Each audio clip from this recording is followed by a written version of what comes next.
Hi guys, welcome back. They're still not open yet. We're in Meyersdal, Pennsylvania. I'll be Corey, your redneck historian here. We're in lovely Meyersdal, Pennsylvania, up here camping at Laurel Hill State Park. It is a shitty day today, so today is museum day. Because we have threatened rain until about 11 o'clock, so I'm going to try and get this done before it comes down. So we're going to walk around this stuff. They're still not open yet. I will show you the Historical Society, the exterior of it, and also there'll see some pamphlets. So we're actually at the trailhead for the Great Allegheny Passage. Again, I want to thank, I'll try not to butcher it again here, but buddy, we'll show you. Here's my handwriting, here's my little note. Don't mind the John, that's from the last video. This is all the paper I could find in my truck. Because I'm not in my house. So, archivist, 1974, Cider Cinematic. He has 2 channels, and he is on YouTube. He is the guy who suggested this to me. Once again, I will state, I hope you all will like down in the comments your favorite historical spot if you are a history nerd like me, because I feel like without us all getting together, we will not be able to preserve this history. So, we all need to get together on this channel here and help me find these spots, because I feel like I can find more spots with your help. I live in one small section of Pennsylvania. I'm already 2 hours away. We're only an hour and 30 minutes from Pittsburgh, Pennsylvania, guys. This shows you how big the state is. And it's like 2 to 3 hours from my house to Philly. So it just shows you how big the state is wide. And how, I think to Erie's like 5 hours away. So, I got this car here. And it tells you what the use of caboose is.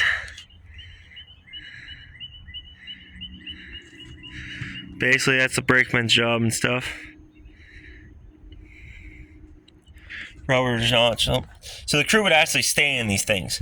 So the car was basically painted red because it's at the end of the train, right? So they painted this, and this is where they would stay. The conductor and all that. They even had a little stove in here. You can see down the other end. I wonder if there's a walkway down there. But they would actually stay in these cars. So a conductor would be on the end of the train. He made sure the load was there. He made sure for no hot spots out of this window here. Make sure everything was going right. And it was painted red in case the train broke down, so that they could hopefully see it. Not to mention, the crew could get off, the conductor or the brakeman, I can't remember which one. It's been a while since I watched that history video. But they'd get off with flags and stuff and walk back down the tracks about a mile to put out signal flags and stuff. So that's why this was always at the end of the train. Like I said, they check for hot spots, which is when your wheel bearings go take a crap and you basically are starting to melt the wheel. Not a good situation.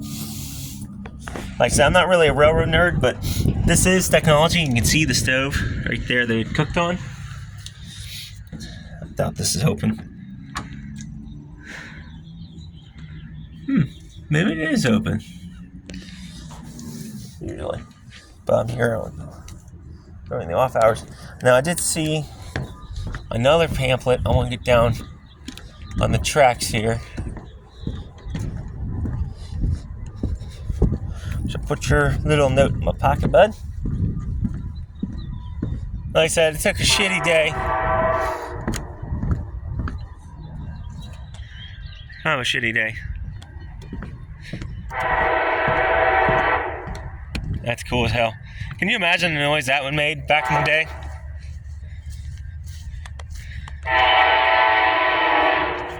Okay, so Meyersdal.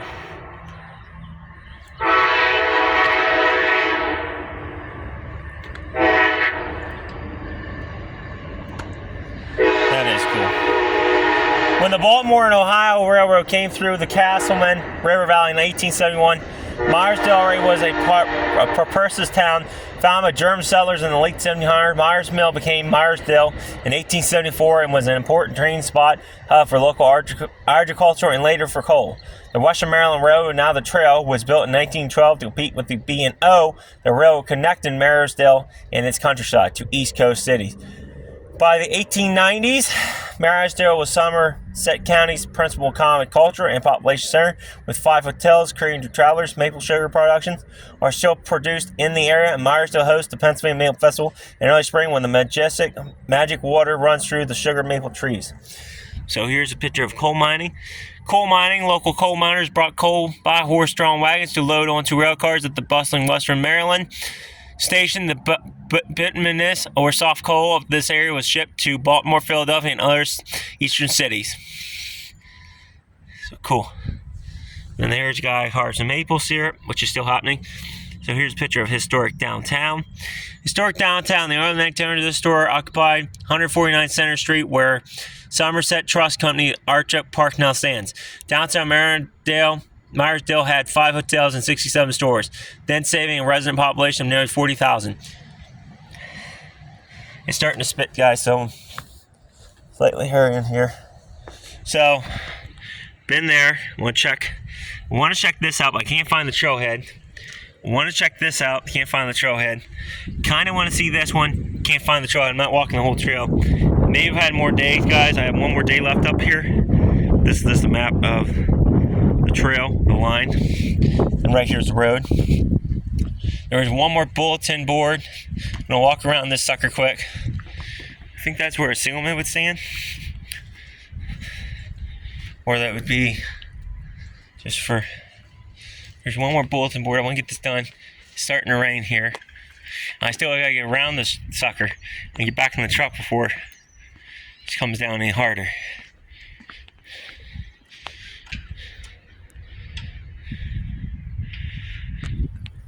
The current extension from Cumberland.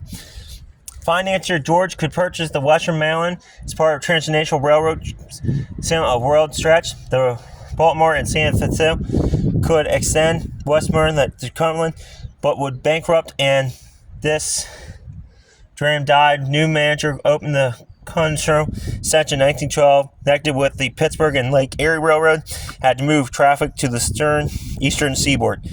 Construction on the 86-mile line cost nearly $12 million and used the latest technology of the day, which included concrete, steel, dynamite, compressed air, and electricity. The double-track Baltimore and Ohio Railroad, which ran parallel to the West Maryland, gained control of it in the 1920s, but because of legal construction, West Maryland remained independent.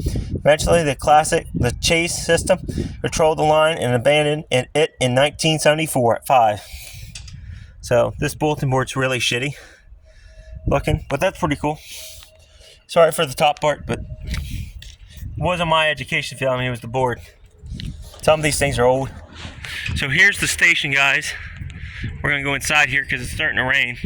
I want to get this done for you. Oh, not another board.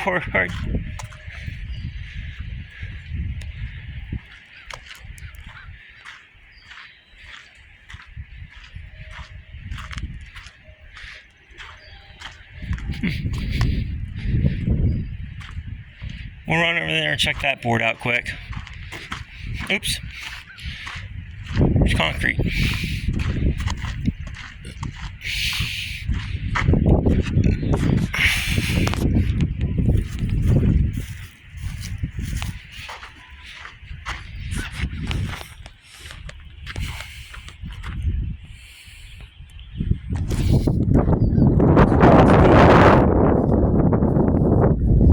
I like getting all these historic boards. They teach you history. We're fighting time here, guys. It's starting to spittle. That could mean one thing. Hey, it's going to continue to spittle, or we're about ready to get dumped on. The dumping is what I'm scared of.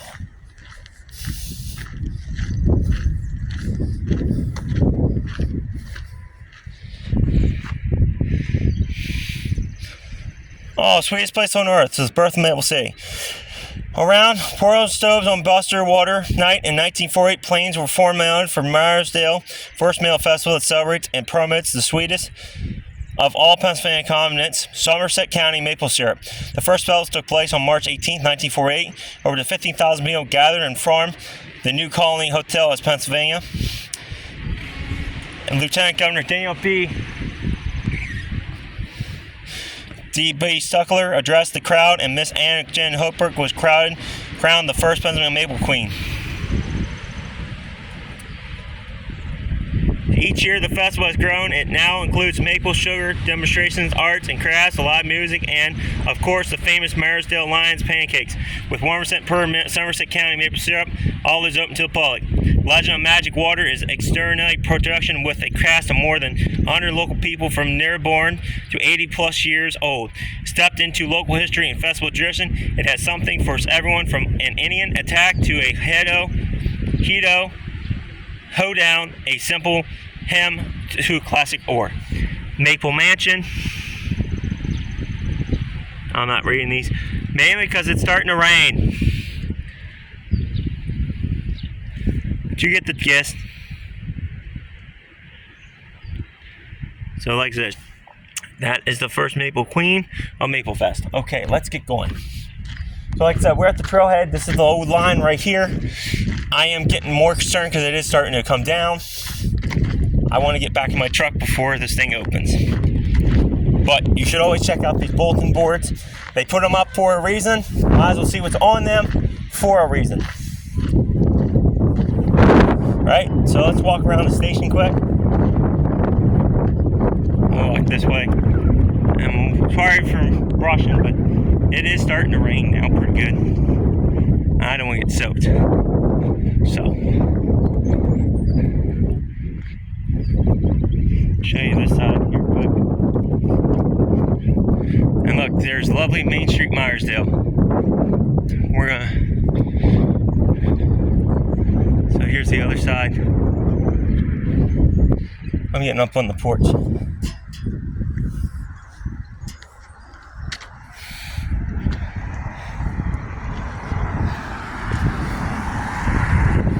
So I'm getting hit with rain.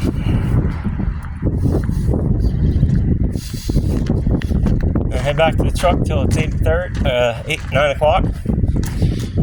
Might be going to Fort Line near, because they're supposed to be open here at 10. So this is the other side of the station. I love how they did this stuff. Oh, I can't walk that way?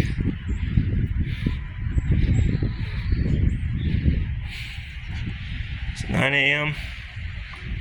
So here's the dates. Whoever want to come, suggest you come check them out. I gotta wait until 9. Pretty cool. Last we forget. I'm just hoping this place doesn't turn into my Monterey Pass Museum experience. Hopefully at least you'll know the stuff that alarms. So I'm trying to stay underneath this even here, but this is where you get your tickets. Now some of these stations, like the one down in Mechanicsburg, Pennsylvania, actually had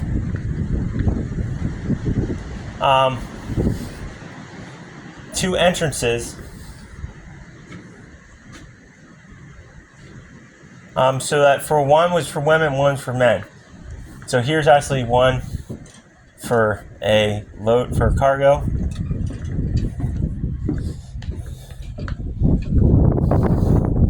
And there we go, 360-degree walk around the station. Okay guys, so stay tuned for part 2. We're going to be going inside the sucker. I like to do this because it makes my job easier. And you haven't been getting videos, because it really sucks my phone down, really sucks the internet out of this thing for some reason up here.